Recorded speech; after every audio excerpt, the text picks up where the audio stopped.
Ben on a vraiment dans le bas toujours que jour où on a besoin expliquer effort ni na salaka ou bien stratégie ou bien inspiration wana je crois des jours peut-être na robinet on est au kata.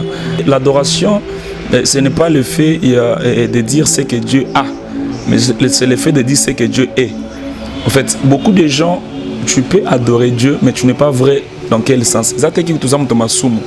Mais aux pauvres bien sûr, mais na mutema nous on a inquiétude trop par rapport à la pauvreté na yo. Bon mutu na rosa reproche à ezanga parce que na reproche au ça bango te donc na me reprocher ndeni question oyeye mais kutinga sans reproche. Vous avez évité ma problème. Non donc il y a on a regretté que ndeni question oyeye mais kutinga na reproche au ça te. Acte sagesse il faut vraiment digne aux actes de sagesse. Rwana Uchoyoka, comme je parle aussi avec maman Aksa. Et puis, pour nos conseillers serviteurs de Dieu, il faut nous embarquer sur mon conseiller. Chez Bissou Télévision, chaîne Oyo Kokani na yo. Chez Bissou Télévision, la chaîne qui vous ressemble. Bozali belé beaucoup l'émission yo police du star na pesi na moto belé matondi mingi na moto a koza biso bilili matondi mingi na lidi muka di ma femme ainsi que batutu balingaka chez biso télévision ainsi que chaîne Oyo ya pasteur Paul Bakenda émission ekoleka kuna pe koleka kotoyo na pesi mingi matondi mingi encore na batutu ba ko soutenir biso de partout ba ko benga merci beaucoup na bino na sentir na bapel na bino bande ko balandi lelo yo na yemeli bino nani na yemeli bino pasteur Paul Bakenda Oyo akosa fierté mboka na biso à travers musique naie na yango to yambie lelo to solani to solola maimatali single or to bwaka to moni bat bayimi mi mo mingi balobi pasteur Paul to yebie na style adoration akena style ya générique makobina makasi bato balobi que pasteur Paul style naie ya ko adorer nzambe pe to kolobela à travers cette émission parcours naie to kolobela pe Oyo ako bongisa pona lobby bana balandi bozwa bakiti bovanda bozala vraiment scotché pour boyoka ba actualité Oyo tokoloba na émission lelo pasteur on appelle mbote papa na ngai mbote pe na balandi nyonso ya chez biso et puis na ba abonné à chaîne Paul Bakenda. Voilà pasteur na rolinga opesa bato mo muke parcours na yo. Dans 2 minutes kaka ba yi ba place outa pe lelo nzamba commission wapi avant tout bana mitona ya lelo mais place na outa c'est bon déjà na loba mais place na commune na ontenazo keke na nanuka to komatina paradis et ben je crois j'ai eu déjà ya ko expliquer kaka nzambe bref nzambe a zubiso na vide na l'autre côté je sais ça fait 20 ans on a un micro nous avons une église Elda église Nangaï depuis 2000 na chorale et tout mais l'année 2010 ma cambe comment que m'a formé mais n'a yo créé groupe en 2013 c'est nazaki kuna idée que na ko pour comment que ozoyemba bato ba yo kayope je faisais ça comme ça juste après le mort papa aller moloto ndé na loba toujours makambo et c'est bascula un peu parce que na combien ko sambela manzambe après ça dimension aller moloto et puis notre temps on a combo na ye je disais Dieu je vais avoir la dimension d'aller moloto et un jour mutu mo ayeko ebisanga yazaki na retraite nga pe na retraite place nga zaki abi frère Paul na moni na ensemble na moi na vision aller moloto aye place yoza apesio guitare à la terre ba pemba apesio guitare et ngatango episinga bonga na yoka mba mo bien parce que ngamona ebe makambo na ko luka j'avais compris que c'était une pensée de Dieu et depuis ce jour là paix parce que ngana longo mbujuma ina na 2 ans ata chiluba na eba jonte ezeka ya mikende papa nyonso muluba alobisa bana ndako et tout mais banda jour wana na mona vraiment que robinet moko efongwa na vie na ngai na koma ko koloba makambo ngamo ko ekamisa ngai ngamo ekamisa ngai donc je peux dire que c'est ça mais ça fait 20 ans de parcours et les lopé tout ce qui est non ensemble. Voilà, madame balandi bogi mon parcours mon muké ya pasteur Paul Bakenda mais pasteur style na yo ya adoration. Au memi batu na style morobo ya ko adorer nzambe na chuluba. Ko la ki sa grandeur ya nzambe na chuluba et puis batu ba mesani nango. Inspiration na yo totala ki concert moko oyo leliseti na batu à travers malba oyo lobela nzambe. Na ebité inspiration ne utawa. Ben on a vraiment dans le bas toujours que jour où on a besoin expliquer effort ni na salaka ou bien stratégie ou bien inspiration wana je crois des jours peut-être na robinet on est au kata et Isaka Mawanzambe. Je dirais que Mawanzambe. Et puis vous savez, l'adoration, ce n'est pas le fait de dire ce que Dieu a, mais c'est le fait de dire ce que Dieu est. En fait, beaucoup de gens, tu peux adorer Dieu, mais tu n'es pas vrai dans quel sens. Mais aux pauvres bien sûr, mais dans mon thème nous avons inquiétude trop par rapport à la pauvreté. Et quand tu adores Dieu, du coup, l'adoration est à la vérité. Or Dieu, c'est l'adoration, c'est dire ce que Dieu est. Pour moi, il est Jéhovah Jireh. Attends, on t'a appelé ça ngambongo. Attends, on a 100 $, t'es dans le bas.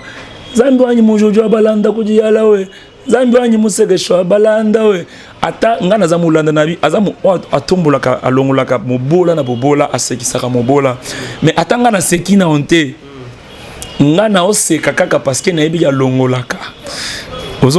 Et c'est là l'espoir dans mon cœur, parce que je sais que la plus grande promesse, c'est la vie éternelle. Et de mon vivant, la qualité en Zambé, la qualité n'est pas parce qu'il y a salé la ngango, mais parce qu'il y a salé la kabatu, et puis on continue à toujours salé la batu. Et c'est là, je pense qu'ils vont permettre que tu sois vrai. Parce qu'un adorateur ne peut pas avoir une vie des inquiétudes. Tu ne peux pas t'inquiéter. Même la Bible dit, ne vous inquiétez pas. Hein? Tu ne peux pas t'inquiéter, tu ne peux pas trop te lamenter. Tu ne peux pas... Il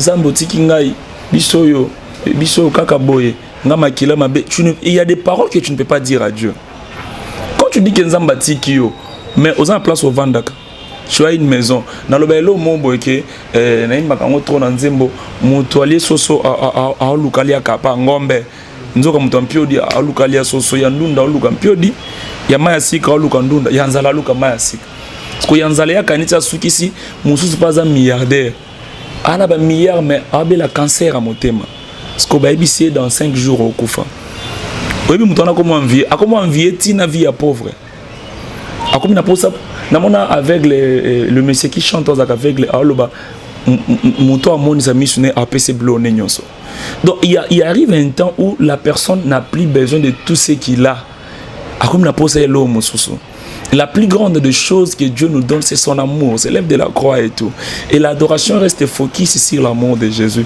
Quand je me réveille et j'adore Dieu. Parce que ce n'est pas ce que Dieu reçoit après avoir fait quelque chose, mais c'est un devoir d'une créature envers son créateur.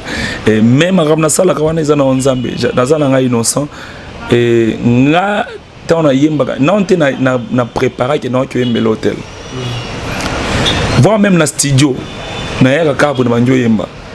Dans le concert à frère Michel, na iba ate ka benga ka concert tous les candidats FC nga a invité nga mais na iba peut-être oyemba na nzemboni na yaka nga mona obanga kaka nzambi wa na oyemba nini isoko totela titi na bina vanda na sima et puis na oyemba nini tanga benga nga so talinga likolo era na matrana banga toujours parce que joue monter na comme spécialiste joue non comme un professionnel spécialiste non tous un spécialiste dans Lukanzambe un spécialiste dans Mikitisa et dans Hôtel Nzambe mambotali wemba bible wemba basé belé côté wemba je suis pas là donc c'est un peu ça vraiment donc maintenant le style oyoye nango ya adoration na chuluba ba tobanda kozela de vous oya na banzembo moko boya makasi ya adoration mais okimi okena générique inspiration.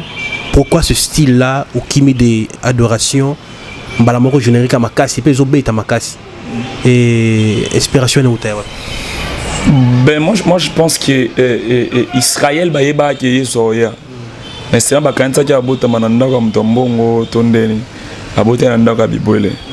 Mais azara Yesu. Donc moi je pense que et puis moni souvent les gens au moninga na papa Michel tout ça presque lo moko. Na salaka na bien sûr na copia na nga payé azani ya na nga on a une ça débattre donc na landa que vraiment donc voilà et puis j'avais vu que na banda na côté bato ba yebinga te côté bato ba zelanga te et puis ça fait moins différence qui après tout yo zonga na biso boye dans l'album il y a 12 chansons donc voilà mais j'essaie de faire tout le style il y a le slow. Il y a de rumba, et puis il y a worship nabiso, worship il y a libanda, il y a style, il y a mindele, worship nabiso, il y a ya batula boya kele sendo anyinga ngamba ya babongo tozali ben moi je m'étais dit ah bazela nga boya na kenombo voilà bon ça lit bien mais pasteur Paul aux appels na relation malamu na batupe ya oyo sala ba musique mais avant tout comment yo na koyemba frère Michel Bakenda na koyemba mais yo na style pe roteya prédication ezaki passion na yo to pe ozana donwana tozo lingaka ko sala neti ba misusu ba batunio so ba koyemba ba ba pasteur to osali en po ba sala ka to pe za message to nzame mutabingi déjà nga na loba non lo moko na église et na loba ce n'est pas l'ensemble des bandimi. L'église, c'est l'ensemble des serviteurs de Dieu. Jésus a dit, partez, faites de tout le monde mes disciples. Église, c'est là où il y a des disciples. Alors, tout un disciple a un mot à dire pour son chef. Tout un disciple a le panneau publicitaire et à mettre.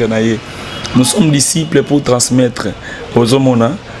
Donc voilà, pour nous, mutu nyonso atambola nzela mutu nyonso akota na église akobando te côté ya bakoma kango te babotama nango ozomona babotama nango seulement ministère pe abotama pe nango attendez bayaka ko cha maboko et tout bien sûr ça ben affectation et makambo belé mais on est avec ça moi je dirais bah musicien tout bah adorateur surtout un adorateur pas un musicien un adorateur il y a une différence ouais il y a une différence mais je ne dirais pas mais moi j'assume que moi je suis un adorateur il y a une différence parce que dans le bailo mon succès et se définit ça même moko quand on dit wera nde wera oyoka wana natamba ba Paul et akande ayoka na ndenga na oyoka mais seulement que ce qu'il est, c'est à cause de ses efforts, de son talent, et il peut tout faire. Maintenant, ce qu'on a, mais Bible dit tout me permet, mais tout ne m'est pas utile. Et un adorateur reste toujours soumis à la personne qui a adoré. Un adorateur demeure toujours serviteur de son maître. Et ton maître a des principes. Non, pas ça. Exemple, moko. Comment on dit? Comment on dit liboso? Téléphone. Ok. Comment Dieu il marche? Nzambe so azu a chona de. Amatisi ona de. Yo so mizongisi ozu nzambe moko placer na de na yoana. Tellement quand les gens y voient, supposons que oh est transparent. Tant que le monde en au monde oh, monde en ainsi. Nzamba zua chona 6. Yo mikiti si otiki na 6. Ya zo ramno kaka. Ba mona yete, ba mona yo parce que so ba bengi so na États-Unis au côté avion, nzamba te mutaka côté avion. Ozo mona. Tu jouis na gloire oyo pe sanzambe. Mais dans les autres, ils ont jouir. C'est qu'on s'en zamba mais on a 10. Ah yo moni qui komi. Au studio na 10 au chema peka. Au banjo c'est la sco qui musicien. Aussi la teni baloba ke muto tinganya sila non muto sila ate. Parce que Dieu ne se remet jamais de ses dons. Nzamba banjo tambona muto mususu. Ndo monaka oza na succès mais moni frère moko bimi azo imba makasi hein. Au fur et à mesure azo matana nzambe frère moko bimi. Si on moni l'isola aux émeutes m'a sauté mais op et bité que onction n'ayons ce sili azape na batumisu au bazana niveau oyo so pas bon na mutumisu bino bolba ki ah wana sila mais boki akena ki kwiti peut-être bien placement abeti conseil stade tondi ah simbikisi non il a toujours quelque chose à donner mais seulement nzamba zo sala lokwande balobaka technologie zo avancer bato ba sala ba mise à jour. Il y a des gens qui cherchent encore Dieu, qui marchent encore dans les métiers. Donc mon amour, ata op, soit qu'à comprendre la tenga machi, abanyozo, abanyo mi kiti sa lu kanzo mona nzamba ke sunaye, ozomona. Alors le musicien, il est tellement sûr de son capacité, il est tellement de son savoir-faire. Oya yemi ba kamuna ensemble munaye, un adorateur. reste comme ça. Un adorateur a toujours peur de la grandeur. Parce que le virus d'un adorateur, c'est l'orgueil. Et il y a ces choses-là. Alors, quand on est un adorateur, so yo ki mutu to azoyemba, oyo ki message bien, oyo ka o mambo yemba oyo, ils ont un message prophétique. Oh yemba, ça c'est un docteur. On va parler de l'autre. Un chanteur moyo ka magie c'est un docteur. Oyo yemba oyo, ça c'est un évangéliste. Oyo yemba oyo c'est un apôtre. Et quand Dieu se décide que non, bon, avant des choses, parce que pasteur, ils ont un ministère, ils ont ce qu'on pasteur par responsabilité. Il y a des gens, il n'est pas pasteur par charge, mais il est pasteur par ministère. C'est un pasteur par ministère. Ce qu'il fait, façon à encadrer les musiciens, les groupes, les bateaux, comme moi j'ai commencé, j'ai ma structure qui c'est pas script pour adorer structure depuis 2013 n'encadre tout ça sur descend. On fait des retraites, j'organise des moments de prédication, tout côté une semaine. Le roi concert dans un hôtel Venise, tout côté retraite à 1 mois. Dans la retraite sur j'ai formé des gens au Bamada pasteur. Donc cela veut dire j'ai vrai déjà comme un évangéliste par ministère. Mais pas par charge. Et aussi Dieu maintenant ce qu'on le dit nous comme par charge. Donc c'est vraiment c'est pas quelque chose qui doit scandaliser des gens. C'est même quelque chose qu'il faut mettre là beaucoup. C'est là parce que bilobu c'est combattant bazo téléma pour ba ça musala. Donc voilà. Voilà, merci pasteur Paul. Mutuna moye awa nawe kotuna yo nayo kaona no. Na biso sogi maramoye koleka ya libala ya mwana ya mama Olangi. Na axe Olangi na Kevin oyo lelo comme buzz na réseaux sociaux. Moi na maman Olangi oyo atikala ki au moins na responsabilité moi makambo belé. O batman pe sa confiance. Lelo yo akiko ba la deuxième femme. Deuxième femme pourquoi? Parce que mobalo ayiko bala ye azana moi si kuna bala légalement mais aya ayiko bala ye. Yo repé ses conseils nini parce que bango pas maman Olangi ba pekisa deuxième femme. Mais moi, je suis en tant que serviteur de Dieu. Yo au groupe ses conseils. Atika libala yango pour ya ko lobaka kotikate la bénédiction nae. A continuer nango parce que moi c'est pas au kuna a ko réclamer mobali nae, a zongela ye pour abala illégalement. Tozo baté siko bat ba moi mutu mute koti na mutu. Mobali wana iskoki mbongo kuna ayi ko bala awa. Lika on peut libanda a ko réclamer mbongo. Basimi balé ba ko réclamer en Afrique du Sud, mais ko bala awa. Tout le monde qui est pasteur Dalo, Roland Dalo, avec ça il bala wana. Mais moi na maman Olangi a s'entêté pour dire que il va prophétie bimi. Mais en tant que serviteur de Dieu, pourquoi ça axe Olangi nini?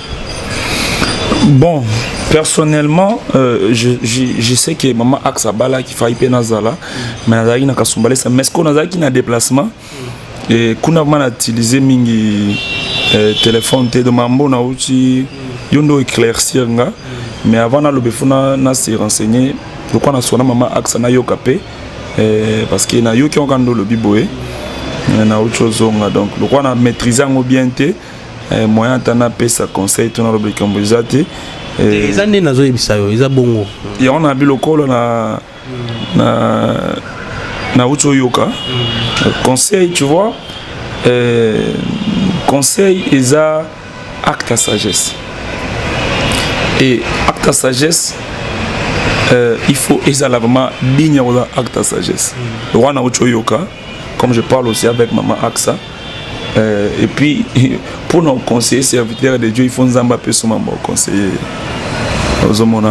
mais na autre yoka on faut landela na yeba parce que expliquer nga mais moi comme si faut yoka ngata 2-3 fois pour comprendre mon contenu parce que na sali liba banini mikolo mama mingte mais na yebi ki balaki nga kuna félicita ki etanga balaki mais oyo donc non na yeba vraiment mais funa tuna na yoka na yeba. Les prophéties quand même il y a pasteur tant à sakola qui pona libala oyoka ki wana pe na okionte mais les canaux réseaux sociaux sincèrement les réseaux sociaux nga personnellement tout ça en 2020 na kota vraiment mingité na kota réseaux sociaux na kota ta nzembo mutu a publié na koti mais virus et mis dans les réseaux sociaux et tout, donc bah tu vas présenter ma campagne bien té bah titre on a tourné le mot boy hermoko mais na kota te na kota na maman aksa na nekoyoka et tout, donc on a yeba qui peut-être vraiment bon on a encore pas sa conseil mais le quoi na yebi en côté et puis na yoki en sikoyo donc voilà mesdames messieurs nakotu na pasteur Paul, est-ce que yona Michel Bakenda, frère Michel Bakenda, vous pensez que ça featuring il y a un moment où il y a un balai pour bêtir madio. Oui, tout ça la cinquième jour, tout ça la Kiango seulement vu qu'il y a se retiré à peine en scène mouké par rapport à la réalité belé né tout ça la maman clip nangote et tout, mais là clip est obima tu es bien le cinquième jour. Mais oui qu'il va vous reprocher biso na ilo moko parce que ngape calamité za ba oyemba. Wangame quand même na sinaba le pasteur Paul tout c'est la libala nous a mukoni. Ben libala nangai donc je crois je vais dire répondre à tout le monde na we balobara moi si aji parapé maramu belé donc moni tout ça musuni les sengeli to kima vous avez raison et puis nga vraiment son on peut se battre conseil ezaki so déjà au sentir que nzamba otombolo atombolo bali je sais pourquoi je le dis. Je sais pourquoi je le dis. Vous savez, nzemo ba na chiluba. Minga misangu nesange eyo bushwa. Minga misangu nenkenge eyo bushwa. Batuka bena bamanya umunji nkenga byanyi. Anu Yesu kujimumanya timbe haleluya. Tangu suna ko seka tangu suna ko lela. Batu ba ebite ndina onyokoma. Kanzambe mto ebi. Je vous rassure, la grandeur ce qui écoute aux célibataires est sa souffrance. Pourquoi? Aux en a perte à choix, aux en a perte d'équilibre mon bébé. Je peux pas nier que même moi aussi en ce moment et m'équipe au troublé ngaï, mais seulement j'étais dans le focus le roi déjà peut m'en comme un bon na ben abimsan album. Moni dans mis album mais je suis un vrai moulouba. Donc je rêve d'abord le mariage non cap non moulouba déjà. Le moulouba tout ça et tout même mon père s'inquiète et tout mais album local là si album nangé ou me la pointe parce que Dieu dit à Abraham j'ai rendu ton nom grand. Moni so qui nzamba tombo non kombo noté au comme mis album na bandenge na ndengana au ka kombo tombo mais tant nzamba pesi da moi aime pas et comme c'est comme ça makamuna norme quand même il y a place aux allées. Et on a des bunda producteurs, on a des bunda boye et maintenant songi donc close dans un contrat ce cas ici donc ce qui est sûr mois de janvier bah on va parler mati pour afficher et bima déjà va parler matière sur officiel février dans bimi va clip en bima maintenant ça quand même à l'aise dans ça ninga ça mon salaire bah te souffrir déjà to kembi mambuya qui promotion zobel c'est là on tout boya j'avais dit à mon Dieu non je vais pas ça vaut mieux où mais là mettons on bimisa na bimisa na norme Dieu nzamba mawa nzamba bolingo atali souci na parce que producteur ezaka muto mbongo te producteur muto za na bonne foi bonne volonté et puis azana pona yo donc je crois ba close ce que si awa février bimi bien so na posa na beta na stade des martyrs na bisi producteur to beti so passer na beta stade des martyrs so na compte 50 personnes na stade des martyrs ba compte à 50 ans. Mais ce que je sais après que l'album Nangé Bimi, je dois faire Zénith de Paris, soit Olympia. Ngana benga bato Zénith na solo na bango na tuni da ndeni to solo. Ngana ba fois mon boy parce que son atie concert na stade bato ba yete talingate. C'est pour la gloire de Dieu, les gens ils ne sont pas venus ngana yembi ngande na yembi na stade. Ba yete.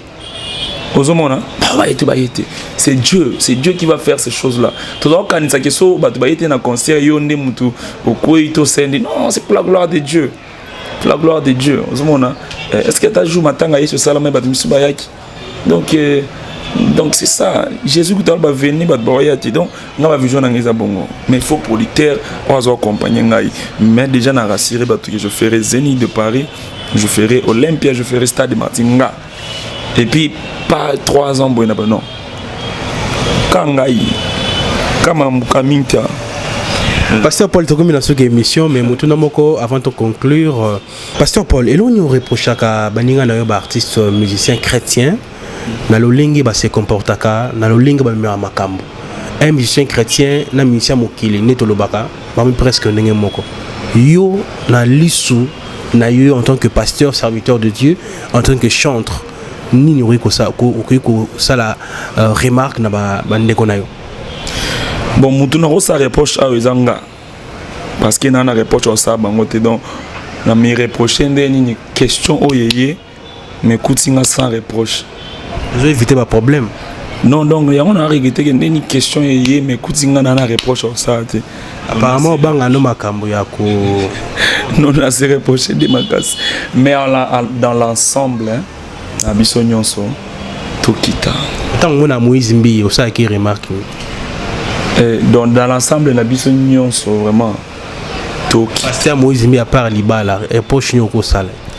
Donc dans l'ensemble ba biso nyonso ndeto za biso nyonso tokita. Tu sais quand tu tombes tout en étant orgueilleux, Dieu t'expose. Quand tu tombes tout en étant humble, Dieu te préserve. Maintenant fongo la parenthèse on a le bien belé hein. David a beaucoup péché plus que Saül. Mais il était humble devant Dieu. Et devant le monde, devant les prophètes. On a piqué un message.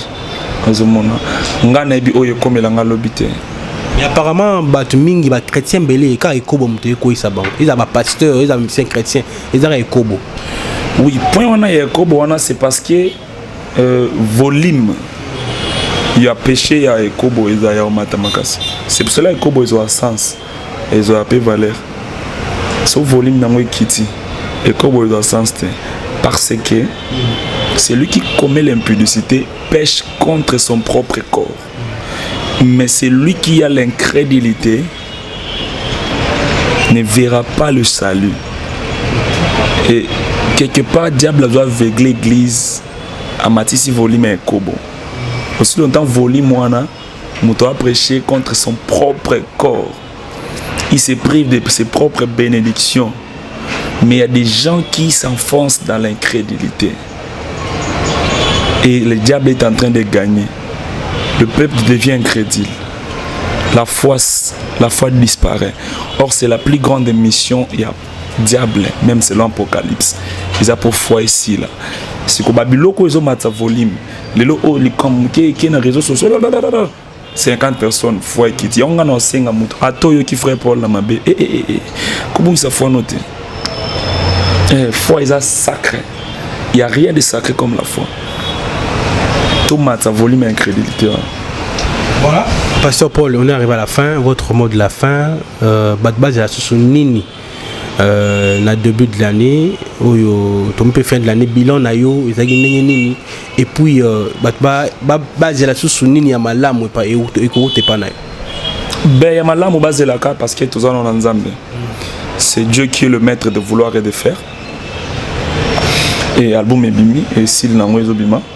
Na sepel fort papa Hervé Nzambe le lob na bengi na bive ande habité petit na si banzi mbonyo sokoto na poko na otinde longo na biwa Nzamba le linga mon vieux Hervé Nzambe ouais pesi mbote. Et ben voilà l'année 2021 c'est l'année que Dieu m'a dit il va bénir beaucoup de gens mais pas le paresseux.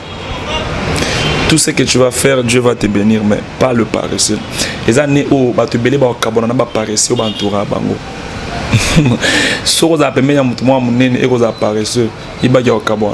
C'est une année où le paresse n'auront pas à manger. Mais c'est une année où Dieu va bénir à tout comme Maya Malili. Donc voilà, nous sommes à l'église à Kitambo, sur l'avenue Kwamount, numéro 66, de 13h à 15h30 dimanche et de 17h à 19h mardi. Et nous avons une activité, dimanche le 27 août, on a une célébration, culte à célébration, et de 12h à 16h, il y aura beaucoup de musiciens qui vont venir. Album Chant de mon cœur. Voilà, numéro de téléphone les alliés au Balbaro Benga pour l'église, adresse à Bungi 082 36 258 58 082 36 258 58 eza numéro na ngamo onga sela bon na nga ngamo ande na WhatsApp la magir ba dérangement ko donc ba pesa numéro no pour ani so ezati na pesa na nga soit ben biso na 82 370 51 28 82 370 51 28 on a Freddy de bureau mais on a les bosso 82 36 258 58 c'est Angamoko Paul Bakenda officiel YouTube Paul Bakenda officiel Instagram adorateur Paul Bakenda page Facebook passer pour la prix qu'on numéro nakata groupe aux anabat oyo naibi que aux une en terme de conformité style na yo est-ce que vous êtes dans la mukita ni moko boyo oyo ozo coacher déjà pour que lobby az appelle le quoi yo et c'est une ko ba mingi ba komo okene ba style na bango na souhaiter na ba teke okene le lobby mais tout ça bateau mais c'est ngeli ko préparer mukitani est-ce qu'azali ouais déjà ngamo dans la maison de production nanga au fond a lancé mais j'ai un frère il est là le frère Bienvenu Chibala est-ce qu'azali to mo na ya tangu ya yembaka ngai ngano kaka malili c'est vraiment une bénédiction pour moi le frère Bienvenu Chibala na roti ele tika place ça biso bien papa yarako ya ovanda taka leader a tiré le place mbote mingi mbote papa sangoni ouais nzamba batela biso to ndi matege non groupe ça bilora bien est-ce que moi capelle ko bete la biso to ndi maponga na mutatembe na mutatemba ko sakana te bat baola na biso de partout na katako kombe baola na biso na mbujimai chikapa bandundu bakongo o na océanie kuna bakola na biso moi a capella et ça bien otiki kembo ye na se kopesa ngabomo o matine kulusu o futi nyongo nangai o kiti e pabawe o matina likolo kumbama na yo kolo sendwa moto ngilo ye nyongo nangai ya vi nani alingaki afuta yango ayibato nzambe etumbu nanga ya vi ata baboti nanga yoyo bakokaki te kofuta yango esengaki yo nzambe mobimba ondi motika bonzambe pona mwa tango undima nyonso ya ngai nayemba nanu nzembo ya bolingo na yo na jije bon nayemba nanu nzembo ya bolingo na yo na jije bon nayemba nanu nzembo ya bolingo na yo elombe ya vie yesoyo elombe ya vie yesoyo elombe ya vie yesoyo pape elombe ya vie yesoyo elombe bato bakomi lukanga na simba kisi pona tomba mangaye lobana kachwa ngayoyo lobana kachwa ngayo lobana kachwe ngayoyo lobana kachwa soke kongo senga na simba kisi pona betata na versi na koloba ngapole lobana kachwe ngayoyo lobana kachwa ngayoyo lobana kachwe ngayoyo lobana kachwa papi. Vraiment félicitations, na sentir que au formé, na sentir vraiment félicitations. Merci vraiment, merci beaucoup. Grâce à comment orgueillité ti comment orgueillé le ba ke moto ayebino makambo salate parce que non on a comité sona na comité moyena comme orgueillé en plus na okoma pe orgueillé parce que nazana sema ko la papa oyo ala kisanga bien en forme nga kabwe. Oui, tout le bagage, mais ils ont dépend d'un moteur ou le bambou bien, des signes dans le bambou bien. Heureusement, il y a le bambou bien. On a 10 millions. Amen. Gloire à Dieu. Numéro de téléphone, nous avons en contact pour notre soutien, pour notre encouragement et ça, moi bien dit. Merci. Numéro de téléphone 089 23 90 503 089 23 90 503. Donc après juste album nanga, on a mis cet album. On a produit tous en maman, mais ce qu'on a produit album, il y a des musiciens ils ont 6 titres. On a composé, on a payé on a pas droit d'auteur. Ah, bien pasteur Paul. On a composé, on a payé on a pas droit d'auteur. Ils ont dit on dit bon non. Na yembi na featuring, on a payé pas droit d'auteur na yemo wa banda Paul na mamna na basasem na banini. Non 5 ça se 3e moment ko izaya libala o libaku malamu ngai nakutani na moto mopanza mipanzi na ngai oyo libaku malamu ngai nakutani na moto mosunya misuni na ngai voilà et puis dans nzembo moko ya non à l'avortement titre nango za ne tu ou pas bébé koboma bébé te parce qu'il est innocent et puis nzembo moko na non na divorce et puis ya ba orphelin donc on a 4 nzembo wana na 6 nzembo on la bango et puis ba mona pe parce que moni mambo belé to ezana makambo bien autokoki copier pe ba profane ozomona ba profane soko tuni dormer ya wera nanga na ebi za papi kakol oyebi kapaya mais so tuni peut-être dormer à frère Paul ayebanité ozomona tuni o dormer peut-être comme dormer ya frère Patrice peut-être bat bayebi ba bato kati dormer maman Laure dormer ya frère Michel ozomona mambona alors nga lingi tina ba bureau ba bando chanzimbo na sala album bureau a chanzimbo pourquoi parce que droit d'auteur à part maman Nzambe ba droit d'auteur ezali bango nyonso papa za ba chaîne na YouTube mutu na mutu on essaie bon qui non pensez aussi à vos vies pensez pe bobo boninga lingi na zana papa le moloto na ba toms pembe na ba fan loja pembe na c'est comme ça que moi je vois les choses pour ba totalement dépendant na yote nde au monde to ko vana na bango 10 ans 20 ans 30 ans o abali akoma na mbongo na ye mais also bienvenue photo kende France to beta bienvenue ba bengi singa place te aye mais pas dans makambo na ye c'est ça vraiment ma vision et donc voilà na pesi mino matoni mingi to comme na suka émission na bandi to kuluka mbala sima to sa su émission na ye to sala na groupe atanga na zate nga na vandi kaka oyo ka ba Serge Mima baza ba frère Vincent baza ba sœur Kelly ba nene j'aime beaucoup mes musiciens ba Madera piano ba Nico batteur na olinga bosa na bango émission nga na oloba te bango mukili pe découvrir ba musiciens na ngai ba ndeko na ngai je les aime beaucoup si je suis ce que je suis aujourd'hui c'est parce que ils sont là. Voilà. Donc, merci beaucoup. Au moins, vous reconnaître tout Bazan Simanayo. C'est quelque chose à féliciter. Voilà, mesdames, messieurs, on arrive à la fin de cette émission. Moi, je vous dis un grand merci. Merci beaucoup à tout le monde qui était bien scotché pour suivre cette émission. Merci beaucoup à notre sponsor Nabiso. Longo Yaming et Nabino Nyoso, Ning beaucoup soutenir le site Oyo. Babi Awa pas Pasteur Paul, hein, t'es back in la télévision. Bon, on a payé émission Yo. Tout le monde pour l'émission Sika. Chez Bissou Télévision. Chaîne Oyo Kokani na yo. Chez Bissou Télévision, la chaîne qui vous ressemble.